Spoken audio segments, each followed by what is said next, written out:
What is up, fellow sickos? I'm Dan Favale coming at you with the tail end of our Look Ahead series. We are on to the Philadelphia 76ers, which means I have the distinct pleasure to be joined by a first-time guest, covers this team fantastically, I might add, for PHLY Sports. The links to their social handles will be in the podcast and YouTube description. I don't want to trip over the name more than I probably already will.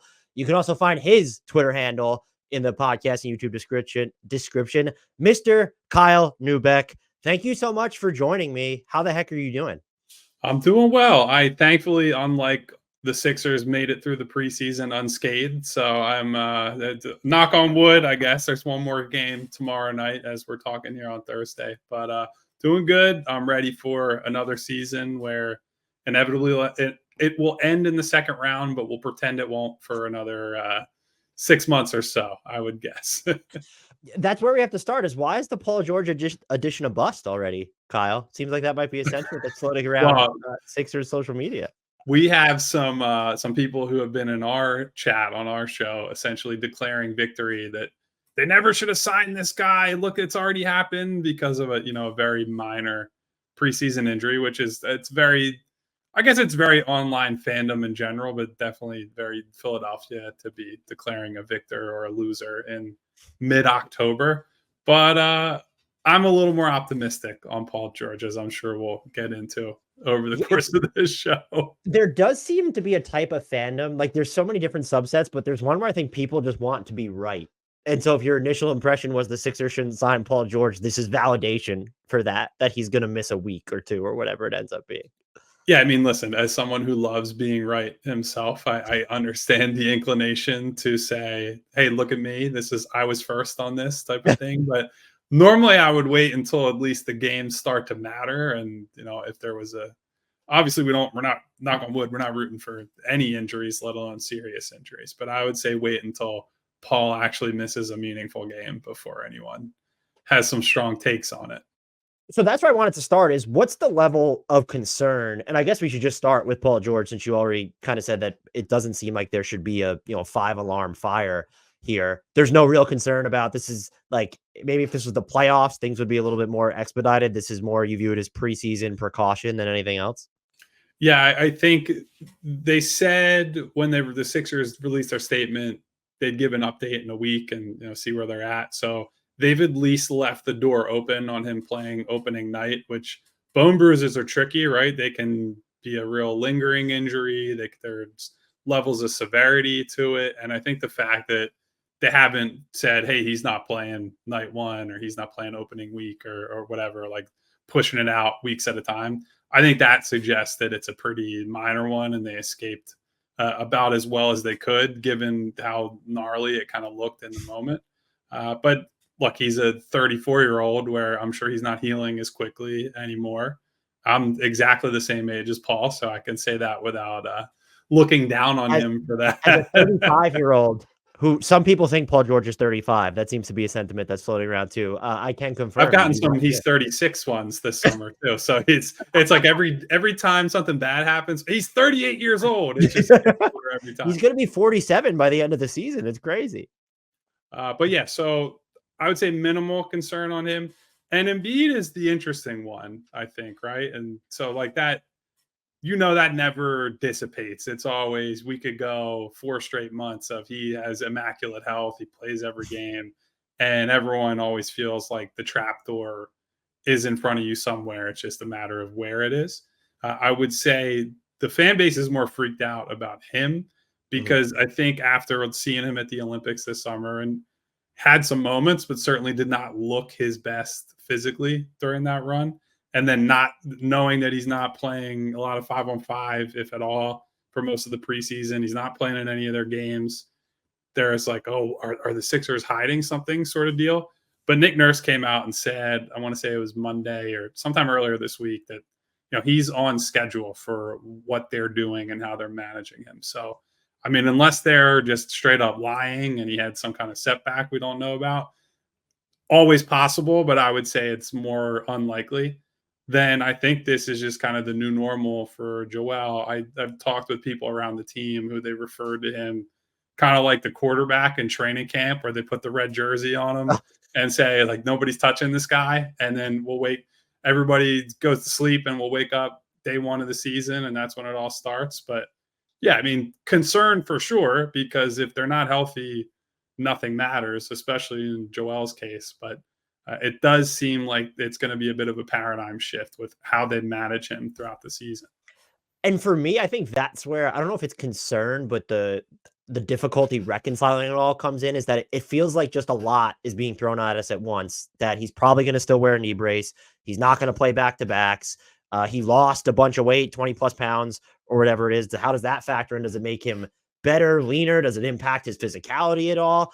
And just like the Olympics, I toss that out as just like there's a Joel Embiid ramp up. We go through this all the time when he comes back from injury. So that didn't bother me too much, but it just feels like we're getting inundated with I guess realities we could have assumed, but they also feel new. Where it was like, okay, he didn't like the knee brace. If he's going to continue wearing that, what does it mean? And so does that like just sort of having all this new or updated information, or I guess knowledge that, oh, this is just kind of the new reality. Do you think that plays a role in kind of the doomsday perception of it all? Absolutely. And the thing with the brace is I'm interested to see how much carries over from, I think, and this is probably true of most guys who would have to wear a brace. His mobility has looked more limited when he's worn a brace, whether that's in the Olympics and the last season, other times when he's been, coming back from this stuff. But you also have to consider he, in most cases where he's wearing the brace, has been rusty or hasn't played for a while, and it's like so the conditioning base is not there. And so I'm interested this year to see, is it just that he cannot be as mobile that he wants or needs to be wearing a brace, period? Or has it just been two things happening at once that it has compounded that? And I think he has probably accepted, look, like I've had repeated injuries. I can't really be taking extreme risk or any more than the minimal risk with my knee and my lower extremities. I think he's kind of accepted at this point, like I'll have to adapt to it. And maybe I think it'll be less on the defensive end, and maybe we won't see as many Euro steps and some of the more ridiculous stuff that he does offensively. But the tough part is right now, we just haven't seen him, right? Like it's only all we've seen him do in the preseason is basically shooting drills after practices. So there is a little In bit of, Uggs, right? yeah. Well, no shooting drills in the Uggs. We have seen him Okay. in Uggs, but he has had on his new his Skechers since he's now the basketball face of a shoe that I thought only old people wore. So that's a fun subplot. Honestly, that was a good reminder when he signed that deal that they were a brand for me. Like that's how far removed I am from Skechers. I feel like I've been asking everyone who comes on what the biggest storyline is for this team. Did we just tackle it? Because I feel like the easy answer would be like, how does the big three fit together? But Joel Embiid is still so critical to what they're doing. Is that the answer? Is it a different answer? Like, what are you kind of tracking most closely this year for this team? Yeah, so it is the health, right? Because if they don't get to mid-April, early May with both Joel and PG healthy, then kind of we could just throw it out right now, right? Like I think both of us are pretty high on Tyrese Maxey in the league landscape, but if you're asking him to take Andre Drummond and Kelly Oubre and Caleb Martin past the second round, like that's not a reasonable ask for anyone. So the health is number one, but I do think the offshoots of how they manage Joel are probably the most fascinating thing to me, right? Like you can split it up into a bunch of different categories. One of the ones that is most interesting to me is like, what are the consequences on the court for one, you're taking all the back-to-backs off the table, allegedly. So that's 15 games off the top, no Joel. Mm-hmm. They've said they'll probably build some other, minimal rest in at some point for him. Let's call that another 5 to 10 games. So you're in the lower 60s. Let's say even if he gets through with like fairly clean bill of health, he misses another 5 to 10. So you're talking about, mid 50s, maybe mid to high 50s in a fair, not best case scenario, but a very good scenario.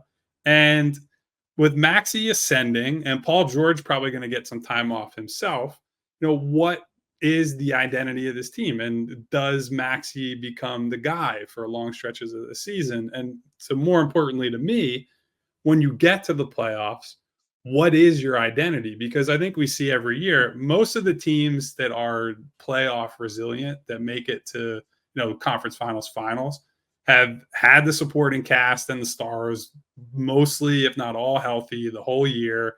They figure out that they run through their plays and their stuff, and they're not even thinking anymore, right? It just react. Like if it's Jokic, he knows this guy will make this cut at this time. He doesn't have to look on the pass. Anthony Edwards is running a pick and roll. He knows what his reads are. He knows where, and you just go down the list. Like Luka, same thing last year. He's got complete command of that offense. And it's just hard when Joel has said, like, Tyrese is going to be the guy this year, and I'm going to help him with that. And it's like, it's easy to say that. And I believe that he trusts him and wants to empower him in that way. But once Joel's on the floor, it's like the guy's getting the ball and the offense is running through him. And so how do you balance that idea of like, he's the guy when he's available, but he's also not going to be available for, let's call it 25 to 35% of the season, pretty much guaranteed. And is that a way to win at a high level in the playoffs? I don't know. The Raptors did it in 2019, but they got absolute apex Kawhi, and they had a ton of high-level, intelligent role players. I mean, even they got Marc Gasol at the deadline. He was, high basketball IQ. Kyle Lowry, high basketball IQ. Danny Green has won in a million places. Like, it's not easy to replicate that. And they were also fortunate in the finals that the Warriors fell apart as well. Does that come down to Embiid making more of an adjustment than Maxey at this point? Because I think one of the things that's impressed me most about Tyrese Maxey through the first, leg of his career, he's played so many different types of roles on, like he's seen so many different iterations of the Sixers, and he's only going into year 5, that we know that he can adjust and shape shift kind of on a game basis, a lineup basis. And so, like, what is the challenge then for, like, is there a way for Joel Embiid to be, again, he's going to be central to the offense, but like, what is the path to him being more offensive complement for stretches, or coming in and maybe not disrupting some of the other elements that the Sixers have going on without him? Well, I think the good news is that Tyrese is the most hand in glove fit of a star that he's ever played with offensively. Like if you go back through, the start of Joel's career, he's succeeded with guys that are high level shooters that can shoot on the move, that are successful out of these like dribble handoff looks, right? So go back to JJ Redick. He was great at it. Seth Curry, who has not always had a home everywhere. He's been a great shooter, but kind of like journeyman a little bit. He was awesome in Philly, in part because Joel created space for him and they figured out that 2-man game. Well, Maxey, no disrespect to those two, a far more advanced player in a ton of different ways, way more dangerous off the dribble. And though Joel and Tyrese have figured out, all the nuances of the 2-man game out of those handoffs, and just Tyrese using his big body as a screener, Tyrese turning the corner and making the reads. Are they trapping? Are they, dropping, whatever? And I think the most important thing is Joel trusts Tyrese just blindly, right? I guess not blindly, because incredible worker, like the high character guy, has put the results on paper every single year, gets better, gets better, gets better.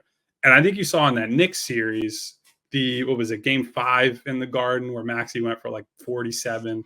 That was a game where Joel struggled for a lot of that game. And there was a very clear point in the fourth quarter where Maxey was like, it's my time. Like, I'm playing better. And Joel happily was just like, gave him the runway and said, it's your show, do that. And we saw that throughout last season, at least when Joel was healthy. So I think he wants to do whatever it's going to take to win.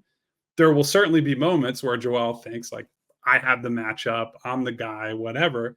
But I do think they are so tight, both on and off the floor, that it should help make that process of figuring out, whose night is it, whose shot is it, all that easier than it probably would be otherwise. I won't place limits anymore on what Tyrese Maxey can become. I'm just going to be resigned to the fact that he's gotten better every year, so his ceiling is far higher than I ever thought it would be. Is there like an area, though, of maybe continued development that you'll be looking at heading into this season, wondering, can he get better here, polish this off, or like shore up a weakness or anything like that? So I think he would tell you he wants to get better defensively, and a lot of his work this summer was just getting stronger. Like if you look at him right now, he's a lot bigger than he was even last year. What I want to see are the more advanced passing reads, right? Like the the skip pass out of the pick and roll. I talked to Nick Nurse some in the Bahamas in training camp about this, and he's not necessarily concerned with like any one specific read, but he wants it to be where if Tyrese is in a pick and roll as the ball handler, he sees all 4 reads at any given time, and it's like I can pick my poison with where I'm going with the ball. And so I think I want to see him put more pressure on teams as a passer where, look, their shooting is probably not as good as you would like it to be. They have guys who, like Caleb Martin, for example, very average regular season shooter, and then is like Ray Allen in the playoffs, apparently. So you're going to have to generate open looks for these guys, because I think they're not the type of team that's going to have a lot of like, oh, he's a high level contested shooter, right? So you have to pass these guys into open or to made threes to some extent. So that's kind of what I'm looking for. But I'm with you. I mean, every time I think he's plateaued or he can't do this, he comes back and it's like something new's there. I actually think I would keep an eye on his mid-range shooting this year, because Oh my God. he has worked on it in the offseason and he's busted it out some in the preseason. And Drew Hanlon, who is Embiid's guy and now one of Maxey's guys, has been here this week working on some stuff with him from there. So we'll see if that bears fruit this season. If he becomes someone that can kind of like see everything in the half court against that defense is independent of Joel Embiid being there, that's like top 15 NBA player material at that point, based off everything he's already does, which is kind of bonkers to consider. But and if you would have asked me like a year or two ago, I'd be like, no, he's not going to get there. And now I'm not sure if I see it still based on watching him, but I'm like, it could happen. Like, that's just kind of where I'm at with Tyrese Maxey's apex. I mean, look, he came in and he not only was not shooting all that well, he just didn't shoot that much. And then a year and a half later, he's taking James Harden step back threes and shooting, 40 whatever % on pretty good volume. Like, I think one of the craziest things with him is not just that he has improved the efficiency. It's that he went from like rookie season, I want to say like 20% of his shots were threes, where last year it's like 40+% of all his attempts are threes. And so many, I would bet you, this is just a blind guess, I would bet you he shot as many pull-up threes as a percentage of his shots as he shot like total threes as a rookie, which is just crazy to think about. Yeah, I mean, and just the usage continuing to go up, and you even kind of look at where he was, at first coming into the league, where so many of his shots feel like that. Well, they're coming off assists, and then it's like last year, almost half of his threes went unassisted. Like, that's just a crazy spot to be at after where he was just a few seasons ago. Yeah, and I think something that, dovetailing with what we're talking about here, we have heard his voice a lot more. Like, I think he's at the point now where he had the breakthrough all-star season last year, like not quite all NBA, but getting closer to that type of territory. And I think he now feels like, I own part of this team. It's not just, oh, I'm playing next to Joel Embiid and Ben Simmons and then Joel Embiid and James Harden. And it's like, you're one of the 2 main guys, and PG is number 3, which, pretty good situation to be in, I think, overall. What is going to be this team's? Well, actually, I want to start here on the defensive end. There's been like this groundswell, maybe not so much lately, but after the roster movement settled, that the Sixers don't have this pinnacle on ball defender. And I kind of like, well, who is supposed to be that guy on the roster last year? Like, you added Paul George and Caleb Martin to this. Kelly Oubre Jr. can do a bunch of stuff on the ball. Kyle Lowry's still pretty frisky. What is good? Like, is there actually any concern there about the defense? And then the follow-up question to that is like, what's going to be this team's? I've seen a lot of talk about them creating even more chaos on the defensive end, but what do you see that as, like, what do you see as being their identity on that end of the floor?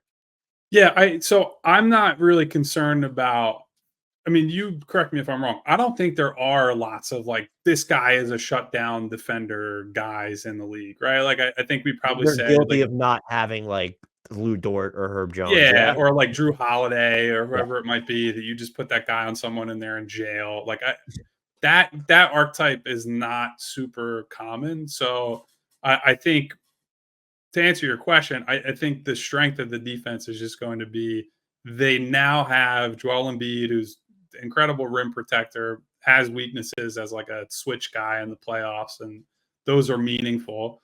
but they have him for the rim defense, all that.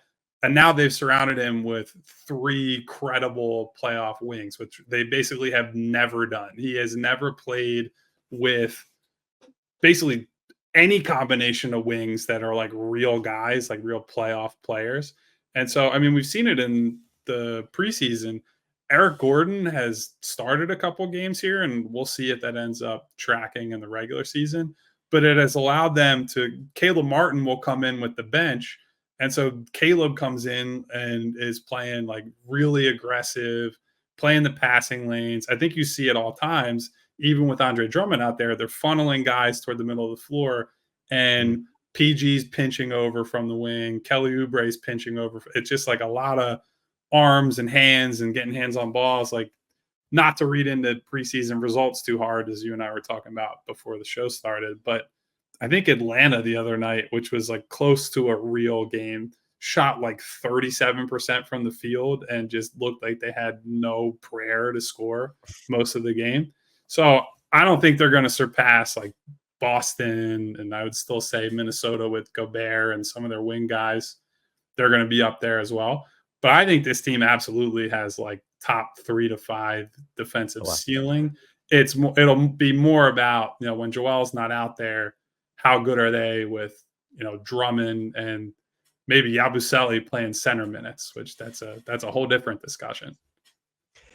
Do they have enough, I'll call it supplementary defensive rebounding? They fared okay last year with Joel on the floor. They do bring in Drummond, so you have those non-Embiid minutes, but like Tobias Harris, for everything he wasn't, like relative to his position, could grab boards. The Anthony Melton, relative to position, could grab boards. Do they have like enough of that secondary glass crashing to end those possessions on the defensive end? So that's been probably the number one subject in Philadelphia all summer as it relates to the Sixers, is do they have enough rebounding? They don't have any power forwards, even though power forwards don't exist in high supply anymore, right? It's very much a 6'8" wing type of league.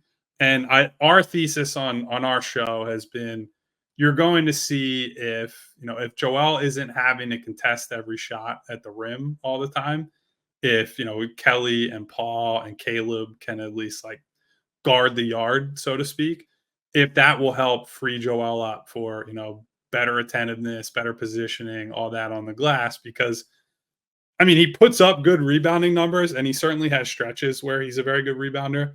But I think people saw in the Olympics, rebounding has never been a strength of Joel's to the degree it is for like Jokic and some of these other guys at the top of the big man game. So some of it will be dependent on Joel. I think Drummond, certainly with the backups, is going to be like, that's just his job. That's most of what he's here for, is to make up for all the other issues that they have there. But yeah, it's something to watch going into the deadline, especially, kind of what does that look like, and what are their upgrades that they probably have to make by February.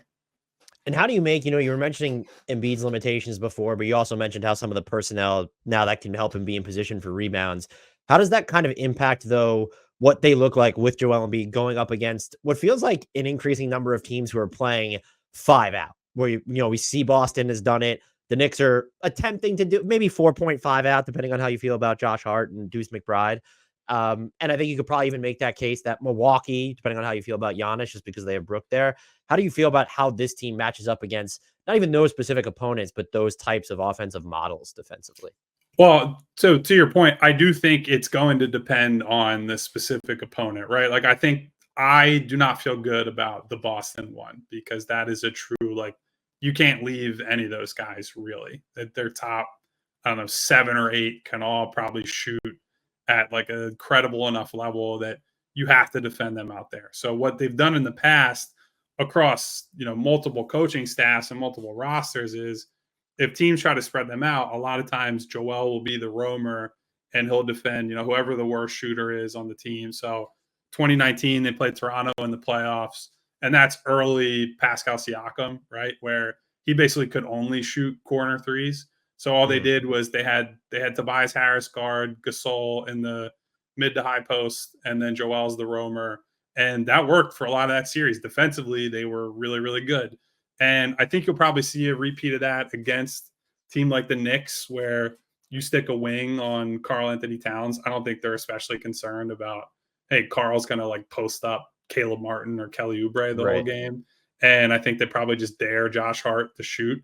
I think Milwaukee, Joel has defended Giannis fairly well historically. And so they probably stick him on Giannis and say, whoever is the stretch big, whether it's Portis, whoever it might be, that'll be a wing type assignment. But it is a fair question because, again, I think one of my, if I have real concerns about Joel the player, not Joel the health question mark in the playoffs, it's like, can you defend 5 out and defend in a switch system at a high enough level to go through 4 rounds and win 4 games in those rounds? So like it's one thing to do it. I think he's good on a game to game, play to play type basis, and he can do it situationally.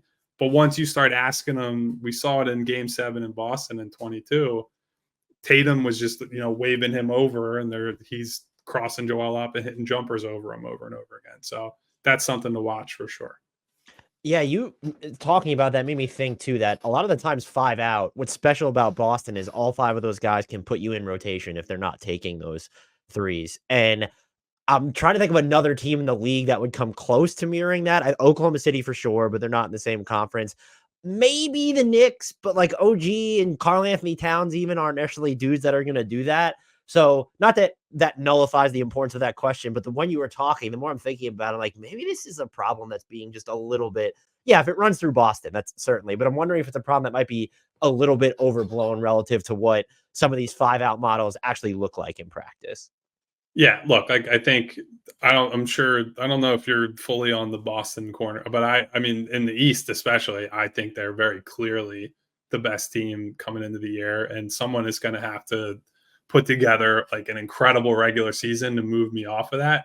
I think if things break right, that the Sixers could beat them, but if you're telling me they have to beat them to get to a finals, I don't find it particularly likely. I just think that top 6 Boston has is incredible, and whether they can keep it together long or medium term, I should say, with the second apron and all that nonsense, that's another story. But they are set up to, I think, not easily win the East again, depending on health, but they are the clear favorite and deserve to be.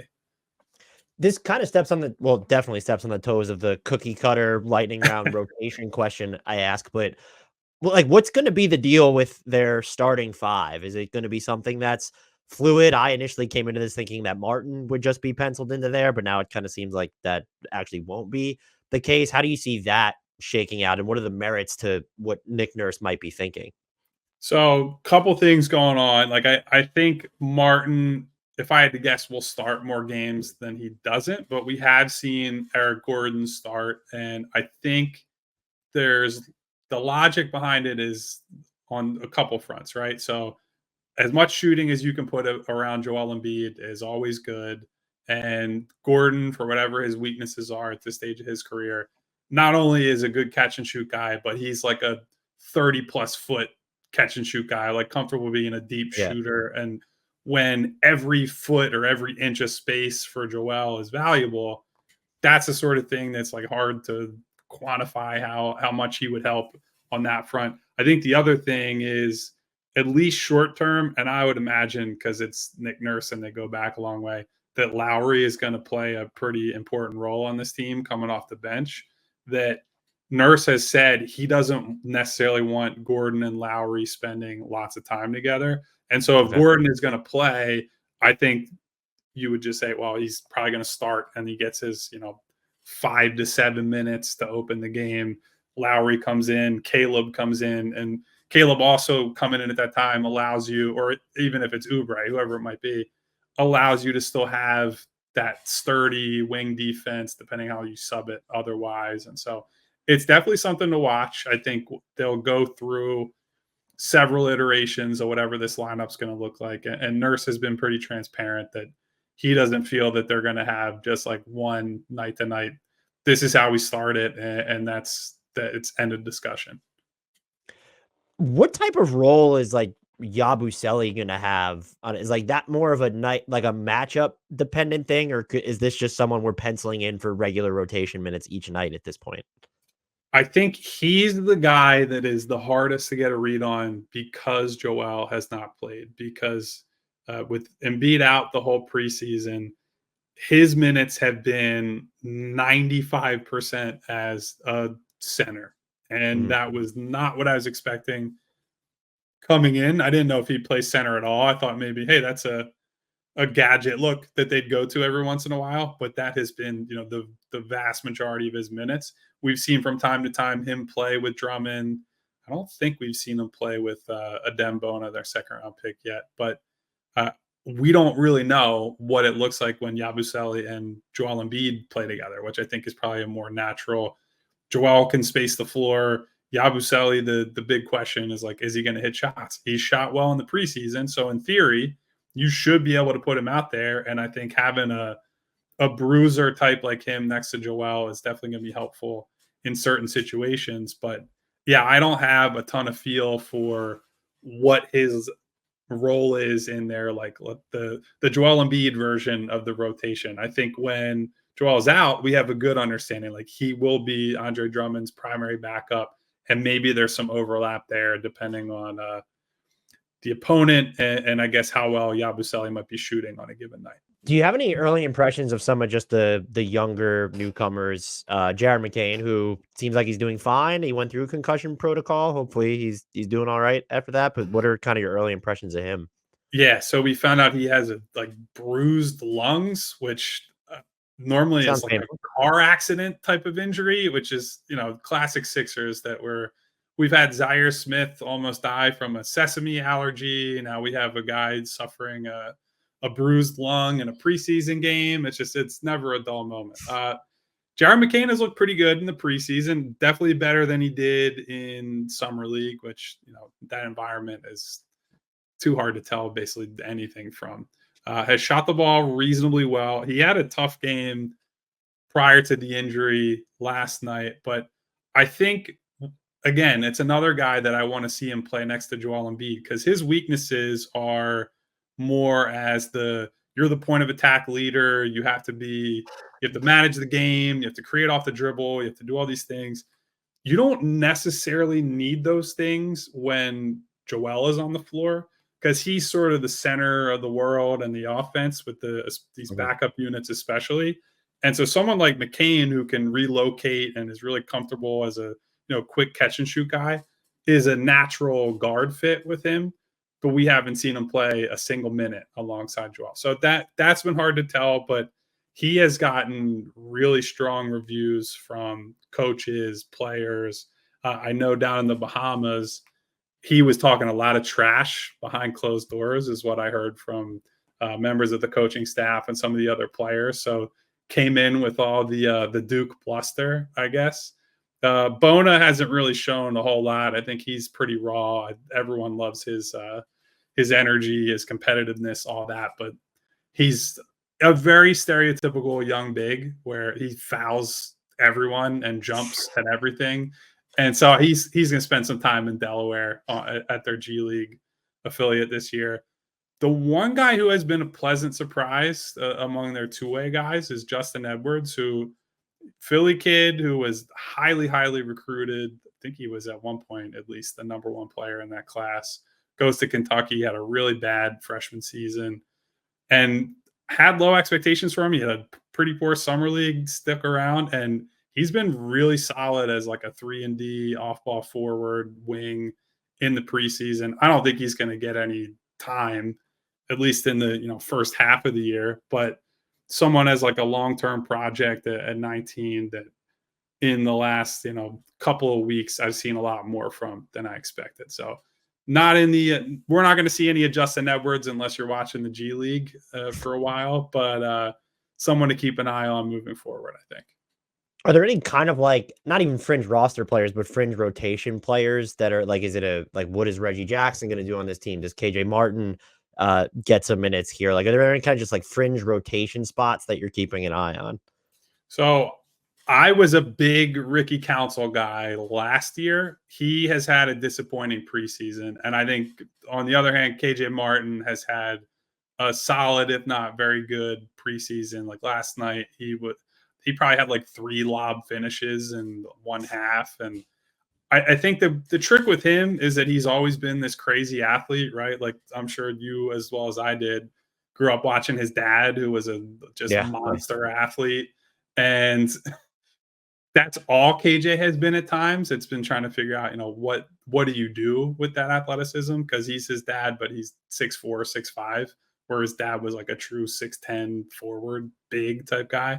And he worked all summer on the shot. He has not taken a single three in the preseason, which is very funny on a lot of levels. So that's kind of the thing, right? Between him and Yabusele, they have two guys that they're very different sort of players, but the shot is the difference between you're going to play, 5-10 minutes and just you're an energy guy off the bench, or you could play a real role on this team if Joel Embiid gets doubled, ball swings to you, and you make like 36, 37% of your threes. So I'm keeping an eye on both those guys for basically the same reason. I like that KJ Martin has been on regular rotation watch since he entered the league. Every year she's like, no, this is the year that he can crack the rotation. It's going to be the year, right? Something I didn't include when I sent you the outline, Kelly Oubre Jr., is there any concern about what his value becomes to this team now that they have 3 high usage guys to incorporate and he's not the most devastating off-ball shooter? Rumor has it he's not the best passer either. I don't know if that's something that you've heard. I can definitely confirm that rumor, yeah. Or is it just like, well, because Embiid's going to miss a bunch of time, Paul George and Tyrese Maxey are so good away from the ball, are kind of just plugging and playing, that this is someone who's going to give them like that pace element and inject the chaos, and he's going to find ways to score anyway? Because like intuitively, when you have these other 3 high usage guys with Kelly Oubre Jr., that's like not, in theory, that doesn't seem like the cleanest fit. Yeah, and it's why I was a little confused and scratching my head at when Gordon came into the starting lineup. I was like, oh, Kelly will be like the 6th man type guy, right? Because that brand of chaos and energy and like he wants the ball is probably better served as a reserve guy rather than you're playing between. And Caleb Martin as a 5th starter, he might be the most prototypical 5th starter mentality and like dirty work guy that they have on the roster. And it's been one of the things that I am watching this preseason is like, we talked about the 2 versions of the team, right? The Joel team and the non-Joel team.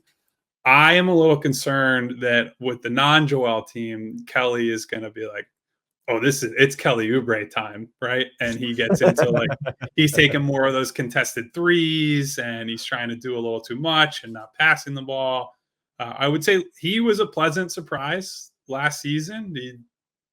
Obviously they were undermanned for a good portion of the season, and that so it justified like, hey, it's Kelly Oubre time moments and games and stretches and whatnot.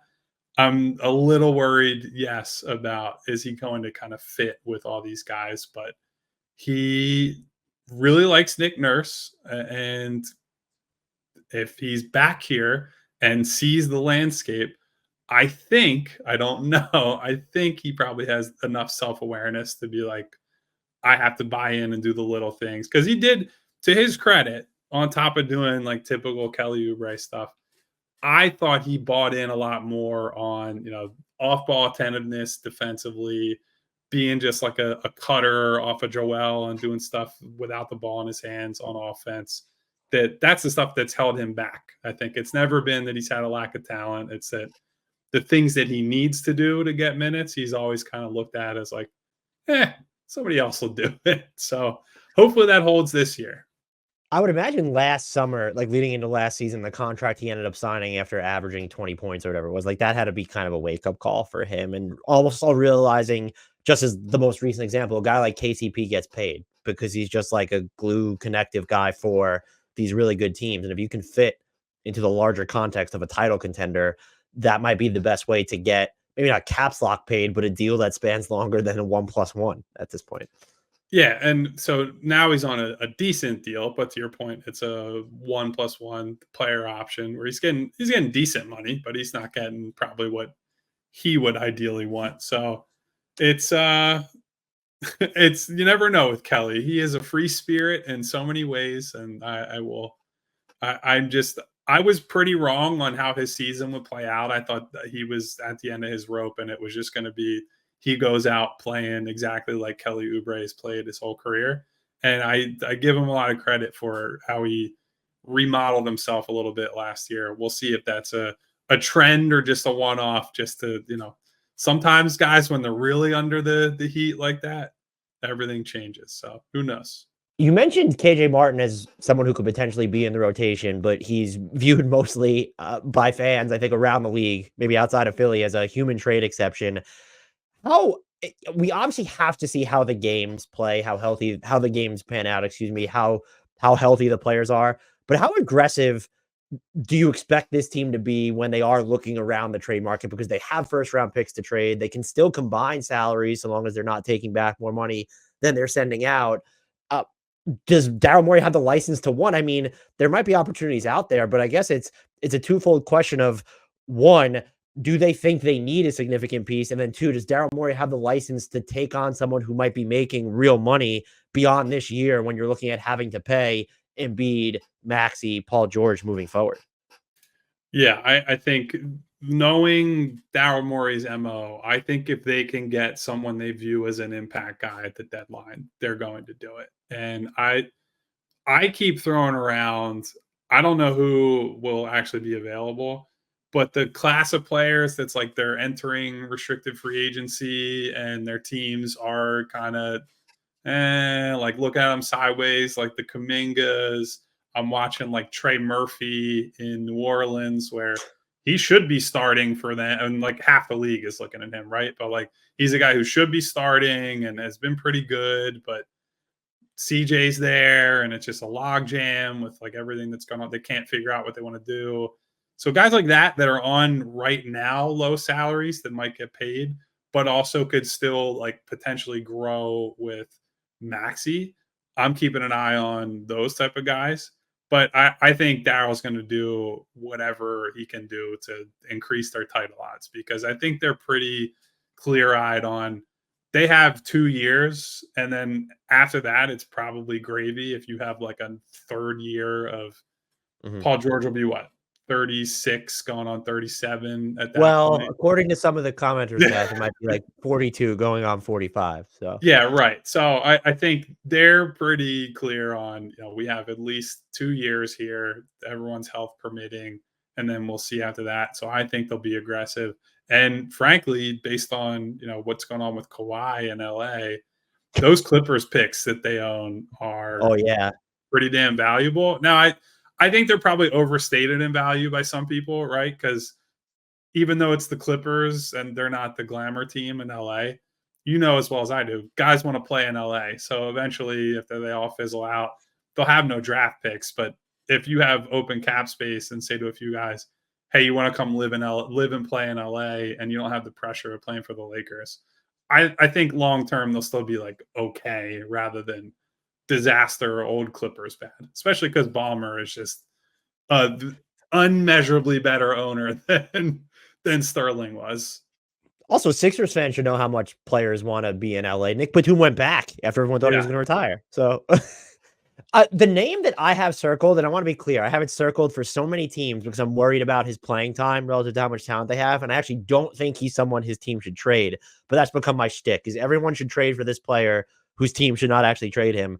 Tyrese Maxey is the name where his extension. He's been thrown around in Philly a bunch this summer. That's like, I'm actually surprised we haven't done a full show on him throughout the many. I mean, we did shows on pre-free agency. It's like, should they sign Klay Thompson? Should they sign KCP? Like the backup plans to the backup plans type of thing. Tyrese Maxey was one of those guys as a like, hey, here's a young guy we're watching that might just be like surplus to requirements. He definitely feels like a Daryl Morey buy low guy, right? Like his advanced numbers dating back to college are off the charts because he's just like, he creates events, rebounds, blocks, steals. He's also just a bundle of chaos. So that's always fun. So yeah, he's someone that certainly I would keep an eye on. I also have some interest, and we've talked about this is another guy that like 80 teams would trade for if there were 80 teams in the league. But like the good Bogdanovich down in Atlanta. Good Well, I Bogdanovich. shouldn't say the good. They both are good for various reasons, but Bojan is old at this point. But Bogey, I think, is just like another creator, guy who can play on ball, off ball, plenty of playoff reps at this point, or enough playoff reps at this point. So he's somebody that probably like 15 teams will be calling Atlanta when Trae Young is just stewing mad because they've only won like 17 games in January or whatever.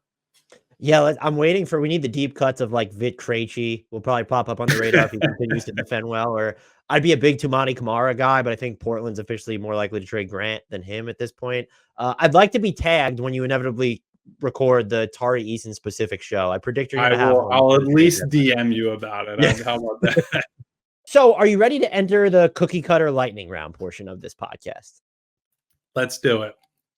So this dovetails nicely with what we just discussed, but without having seen this team play games that matter, what do you identify as kind of their single biggest need? Weirdly enough, I mean, we talked about the three wings and all that.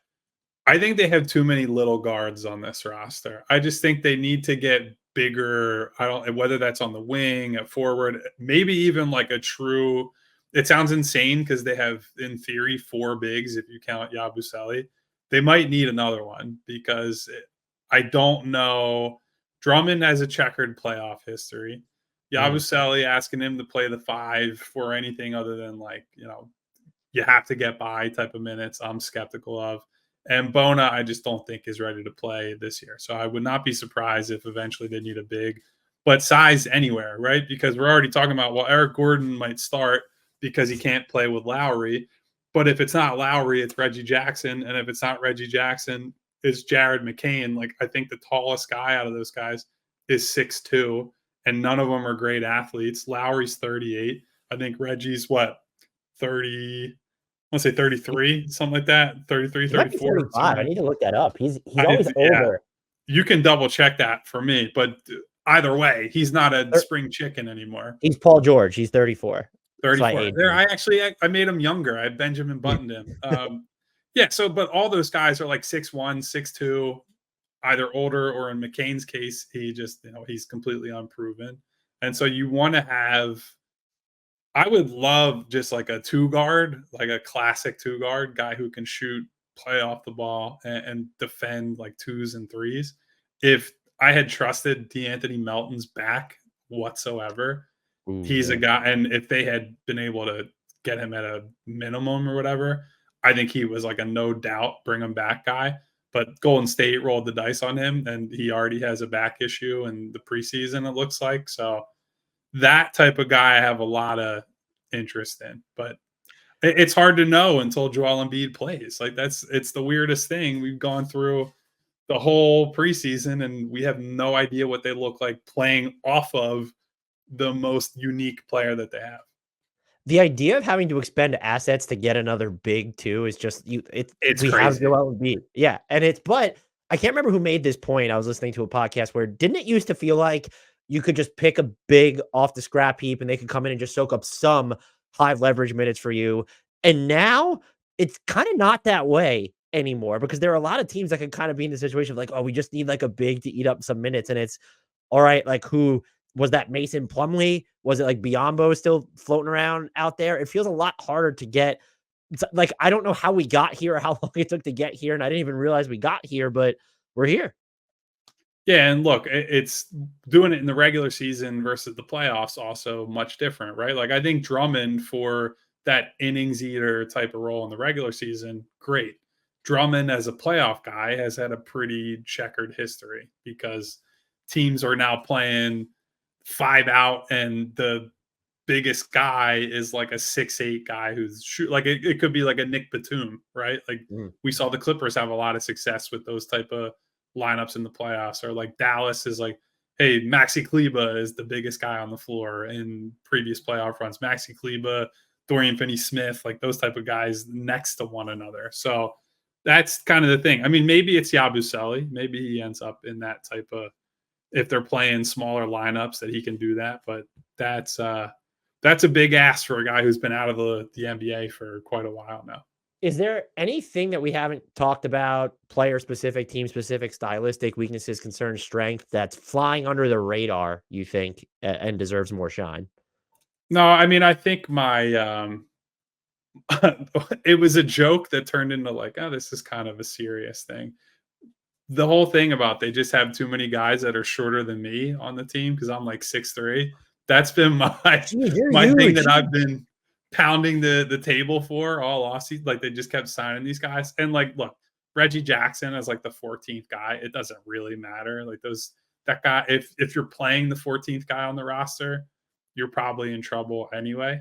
But that is kind of a thing because you look at how the rotation will actually play out. And it's like, well, if it's going to be Lowry or McCain or one of these guys, you have to be pretty careful about how you structure everything else. And most of those guys also can't play with Maxey, right? Like that's the other thing. If Maxey's going to be your 35 to on the high end 40-minute guy on a night to night basis, anybody else that's a backcourt guy has to supplement him defensively in some way. And so that's one of the challenges. It's admittedly not like a crazy like, oh, that's can't nobody's ever thought of this type of thing. But that's one of my let's see what happens there heading into the season. It's people like you are the reason why I don't cover games on site anymore. I'm a true 5'11" and just felt like such a tiny human being because you're around NBA players and all these media members are like 6 feet and taller. I could get to 6 feet depending on how long I let my hair grow out and how high I spike it, but I'm not the dating app 5'11". I'm a true 5'11", and I felt so diminutive covering games on site. I had to stop. I mean, listen, one, at least you're honest about it. And two, I will tell you the first time I walked into a room with Boban, I was like, that's not even we're not the same. We don't come from the same planet, basically. That guy is just a monster. And like, by the way, the greatest guy ever. Like, I'll tell you a quick story while we're here. There was a media scrum in the locker room one night, right? And Lauren Rosen, who covers the Sixers for the Sixers, like works for Sixers.com, got cut off a couple of times in a row by one specific reporter who's like talking over her. And Boban, the first time notices it. The second time, after the guy does it again, he leans over, like puts one big finger in this guy's face. He goes, "Hold on, let the lady speak over there. She's trying to ask a question," and like interrupted the whole thing. And it was just like, and didn't do it. Wasn't a mean spirited. Wasn't like a fu type of thing. It was just like, hey, show some respect to one of your colleagues who's here and clearly has been trying to ask a question that's been getting talked over. So like a lot of little things like that where he goes out of his way to make sure everyone is included and being heard. And so like loved Boban's time here for the behind the scenes type stuff. I've heard nothing but good stories about him. It's always fun when it seems like the personality that is conveyed from like the 10 million foot view lines up with people who cover them more closely. It does sound like some of their rotation is going to be up in the air. And so when you look at their rotation, would it be safe to say that there's like 8 locks when you have Maxey, Gordon, PG, Kelly Oubre Jr., Embiid, Caleb Martin, Lowry, and Drummond? Like, are those just the 8 guys that you're etching in stone each night? Those are the exact 8. I think the next 2 are probably KJ and Yabusele, and we kind of went over Yabusele as a swing guy. I think McCain and to a lesser extent Ricky Council are the younger guys who have a chance to maybe break through that group at some point this season. I think the other thing is Lowry is going to get built-in rest time as well. Like they're pretty aware that he's 38 years old and shouldn't be like last year. He came in, signed him. I believe it was after the deadline for above the minimum, and he was playing like 25 minutes a night, 30 minutes a night sometimes, and starting down the stretch. Which some of that was they were a mash unit for a while there. Melton was out, Covington was out, Joel's out. Like all these guys are missing time, but it's also like Nurse loves him and just trusts him like he's a son of his. And so we'll see what that does, right? Like once Lowry is removed, what impact does that have on the rest of the rotation? And maybe that allows McCain, or maybe they throw another wing in there and they say, hey, PG, you're going to handle the ball a little bit. Like I know we got Point Paul at times in LA, depending on what was going on there with all their certainly the Kawhi injuries, but also before Harden showed up, that they were slapping it together some nights. So there might be a chance that someone like McCain would get minutes before Jackson. I always just kind of was like, well, Jackson's the vet; he's longer. That they might default to him if Lowry, for example, has built-in rest. Yes, I would say we've seen more of McCain in the preseason in the whatever you would call meaningful minutes in the preseason, which is none, but first halves of games. So it's hard to get a read though, because he's played most of his minutes with another ball handler. Like a lot of McCain's time has either been with Lowry or even like with a Jeff Dowtin, like guys like that. And so I'm not sure if when Lowry's out, they view him as like, hey, we're putting the ball in your hands and you're going to run the team, essentially. So that's I think McCain will spend time in Delaware in the G League, but I don't know. We'll see what happens when actual games start. But if you had to guess right now, what do you think winds up being their go-to closing lineup? I think it'll be Joel, Maxey, PG. So obviously, my dog. That'd be a spicy take if you're like, PG's probably gonna be watching a lot of crunch time minutes from the sidelines, I think. Caleb, and then I think it'll be Kelly, but I think if Eric Gordon has the hot hand, for example, I think they'll ride him. It's hard to know, right? Like we don't even know what the starting lineup looks like when Joel is out there. But I think the starting lineup that everyone sort of penciled in the offseason, which was the three wings, Maxey and Embiid, you're kind of overthinking it if you go with anything else. Now there will be some matchups or nights where it's like they probably do need Kyle Lowry to like. That's the one. I feel like Nick Nurse could have some clutch time love.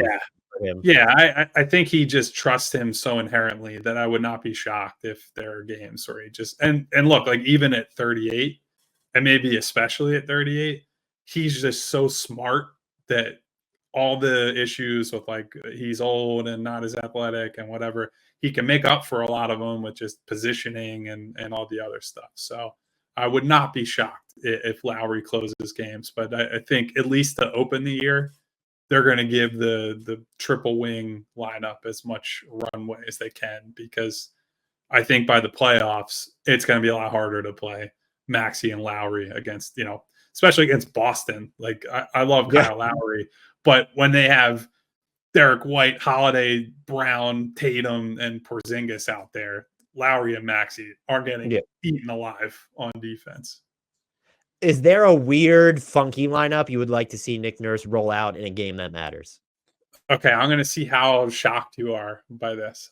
I think there is, let's call it a 30% chance that they make a real effort to play Embiid and Drummond together this year. Oh my God. And not as like so they did this years ago at this when Drummond was here under Doc, right? They did Embiid Drummond one time, and it was one of those we got to miss a free throw, get the rebound, and like score in the last 3 seconds type of thing.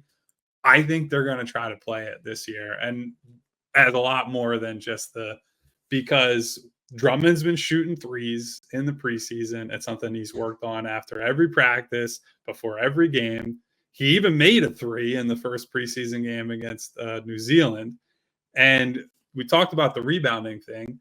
I think they're cognizant of like, look, we got to find ways to rebound one way or another. And whatever issues Drummond has, that guy is going to get a defensive rebound. So I would not be stunned if we see that. In fact, I mean, if you want to go true, just like brain melt lineup, play Yabusele with those two and just play like if you're going to play those it's two, like the Bash brother. Yeah, if you're going to play those two, Paul George and Yabusele also have to be on the court. And then why don't we just have Kelly Oubre Jr. on there as well? Yeah, so look, I think I'm expecting Joel Embiid to take more threes this year. I think he shot the ball well. One of the things he did do well at the Olympics was he put up a lot of threes, and I think he hit a pretty high percentage of them. we have seen signs that the release is a little bit quicker on catch and shoot type stuff. And so I would not be shocked if he's just like, they're going to use him in that way more. And so if he is more of like that stretch guy and you just have Andre in the paint, like, well, just bomb away, boys, and I'll try to get all the rebounds. And the other end of the floor, I certainly don't want Andre defending in space that often. But again, he's such a glass cleaner. If you play some of these teams that might not have the best floor spacing, you just say that we dare you to attack us in the paint. So I would keep an eye on it. If it happens, I'll circle back with you and we'll remember this moment. I hope it does. I didn't think it. That was not even on my radar. I went the complete opposite direction. I want to see Yabusele at the 5. I mean, Paul George, Caleb Martin, Maxey, and then I really thought about getting super weird with the last spot, but just penciling Kyle Lowry for me.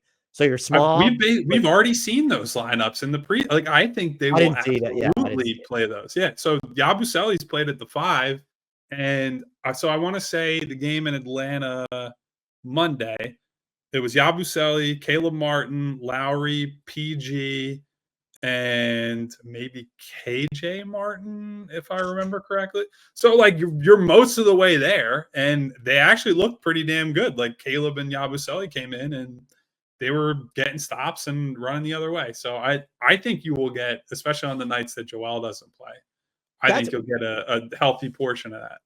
From someone in my perspective outside of Philly, we're probably not appreciating the get weird factor for this team enough because of the baked in nights that Joel Embiid's not going to be on the court. Like they're going to have to get weird for extended stretches. I got to tell you, as somebody who's got to talk 5 hours a week about this team and write about them and, talk to people like you and people around the league, I'm really ready for just like, Nick Nurse, throw some stuff at the wall. Let's see what happens, because there are only so many ways you can be like, oh, wake me up in April and we'll see what happens in the playoffs. As we record this, their over-under is set at 50.5 wins. I'm actually shocked, given just what's played out with Embiid and George, that has not been lowered. How many games do you see this team winning, factoring in everything that you already know and have discussed with the Joel Embiid load management?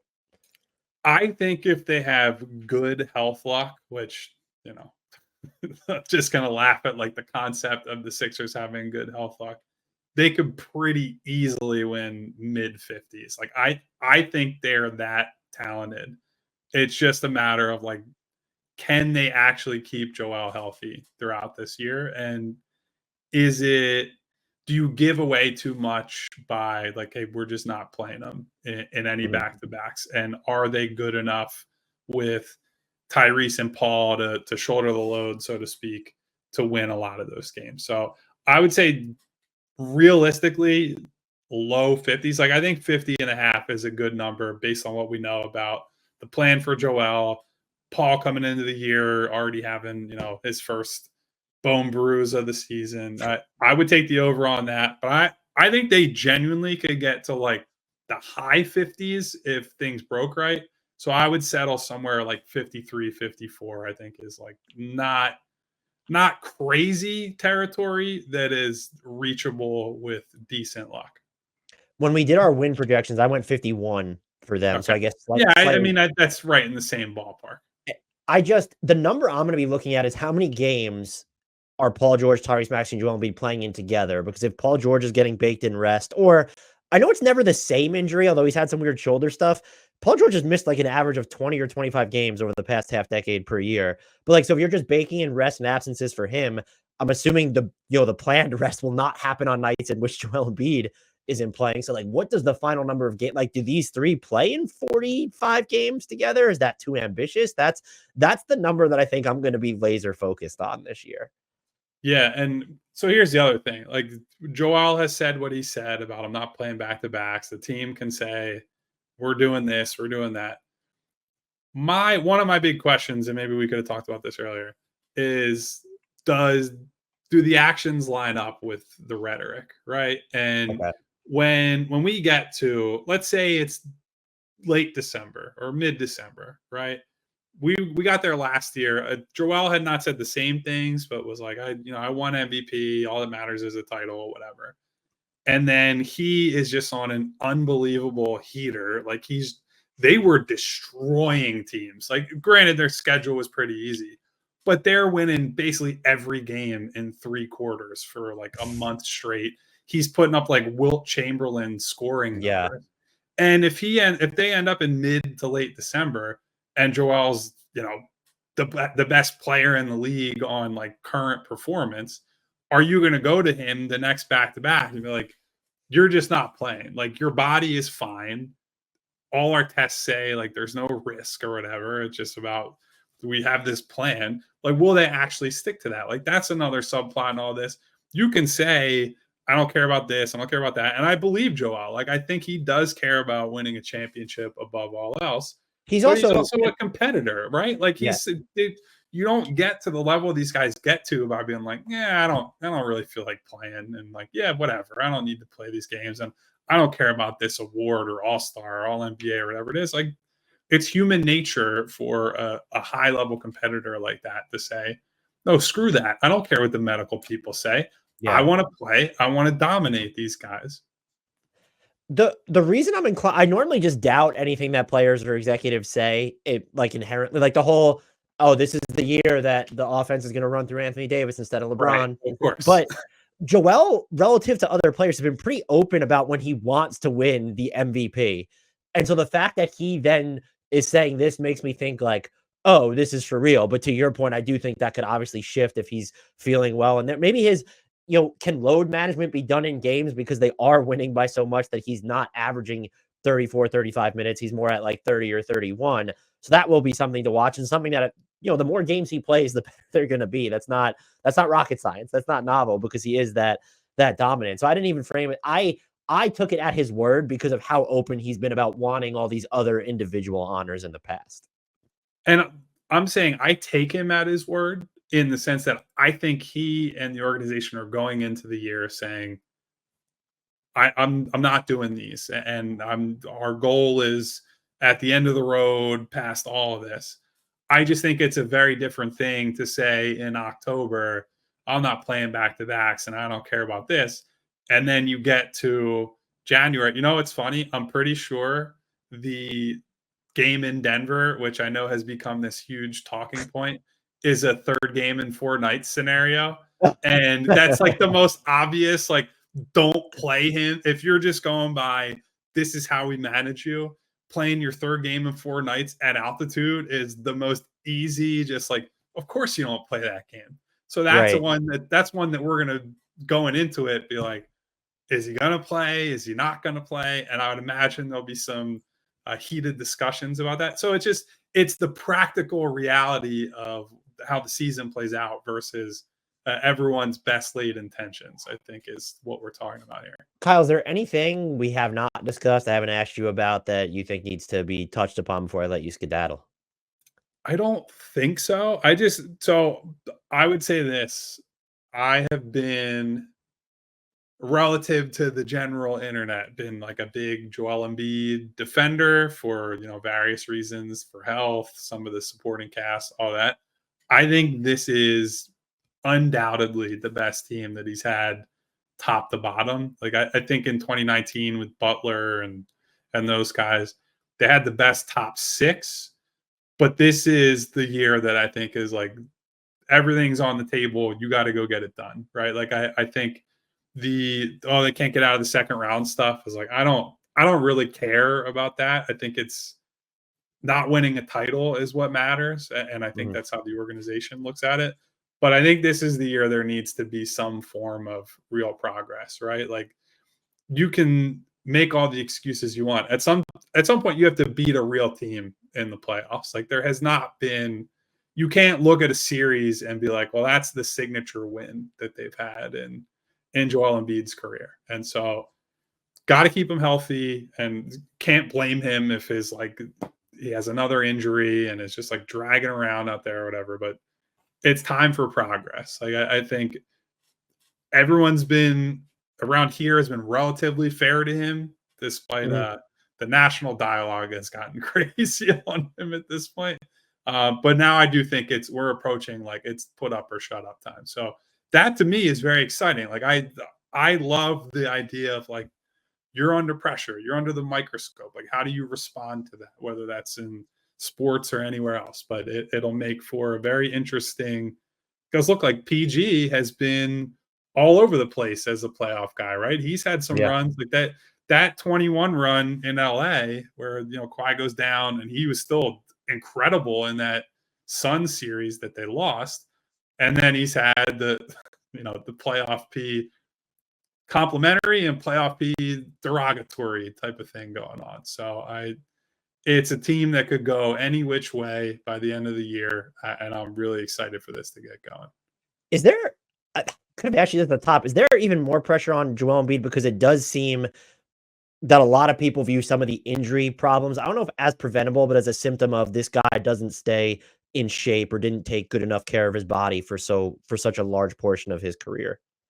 Yeah, and I think because the roster has changed so many times, and if you just look at it on like a name basis, it's like, oh, well, he's had XYZ and he's had this, he's had that. I think locally they have reached a point where it's like, oh, just some people aren't even paying attention to the regular season anymore, right? Like it's all wake me up. Great for the NBA's product. Fuck those 82 games. Look, Philadelphia is that way about almost every sport in a weird way, where it's like they absolutely love the Eagles. They absolutely love the Sixers, Phillies, Flyers.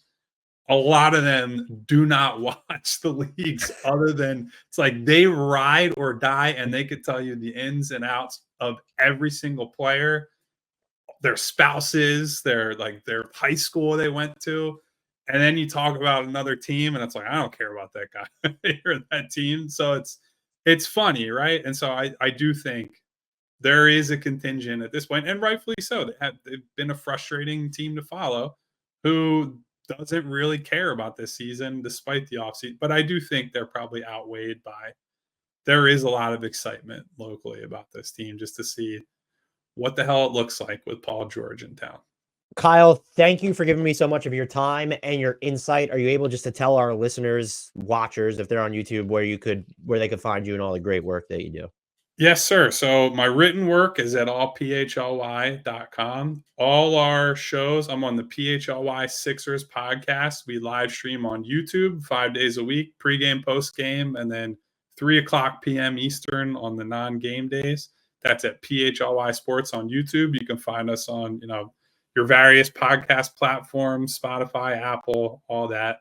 And catch me on, I guess it's X now, but I will never call it that. Catch me on Twitter at Kyle Neubeck, and ready for some hoops, man, as I'm sure you are. Yes. The links for everyone who wants to follow him will be in the podcast and YouTube description. And I will fix I'm realizing now there's a rogue E in Kyle's last name on the. Oh man, that was honestly my mic arm that's here has been in front of that, and I never noticed it, or I would have called you out for it at like the very start of the podcast. So that's it will be. So anyone who's listening to this point, that E will have been removed. So that is the Twitter handle, because we will never call it X around these parts either. Thank you so much for your time, man. This was fantastic, and hopefully I'll be able to talk to you soon. Enjoy the season. Sounds good, man. You too.